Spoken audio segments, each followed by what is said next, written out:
मुंबईत मे महिन्यात 295 मिलीमीटर पाऊस, 107 वर्षांचा रेकॉर्ड मोडला।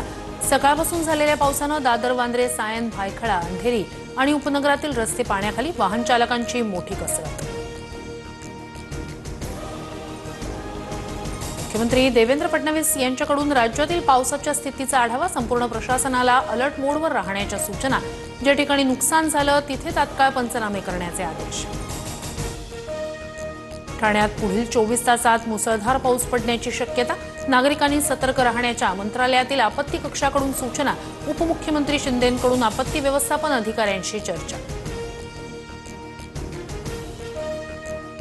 पहिल्याच पावसात मुंबई मेट्रोच्या ॲक्वा लाईनची दयनीय अवस्था, वरळीच्या भुयारी मेट्रो स्थानकात पाणी साचलं, पायऱ्या, एस्केलेटरवर पाणी आणि चिखल साचल्यानं प्रवाशांचे हाल।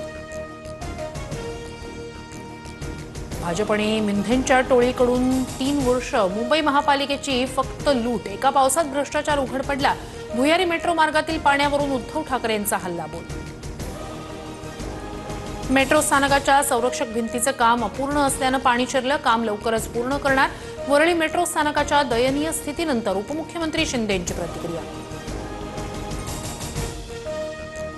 राज्यात पुढील 3 दिवस मुसळधार पावसाचा इशारा, ठाणे, मुंबई, रायगड, रत्नागिरी, पुणे, साताऱ्याला रेड अलर्ट, तर सिंधुदुर्ग, अहिल्यानगर, कोल्हापूर, सांगली, सोलापूर, बीड, लातूर आणि धाराशिवला ऑरेंज अलर्ट जारी। राज्यात कोसळलेल्या पावसाचा शेती पिकांना मोठा फटका, कांदा ऊसाच्या पिकाचं मोठं नुकसान, क्षणात उद्ध्वस्त झालेल्या संसारामुळे शेतकऱ्यांच्या अश्रूंचा बांध फुटला। अतिवृष्टीमुळे राज्यभरात शेतीचं मोठ्या प्रमाणात नुकसान, अजित पवारांकडून तातडीनं पंचनामे करण्याचे राज्यातील जिल्हाधिकाऱ्यांना आदेश। नीरा नदीतून भीमा नदीत 30,000 क्युसेक पाण्याचा विसर्ग सुरू, पंढरपूरमधील भीमा नदीवरील ब्रिटिशकालीन जुना पूल पाण्याखाली, तसंच भीमा पात्रातील मंदिरही पाण्याखाली।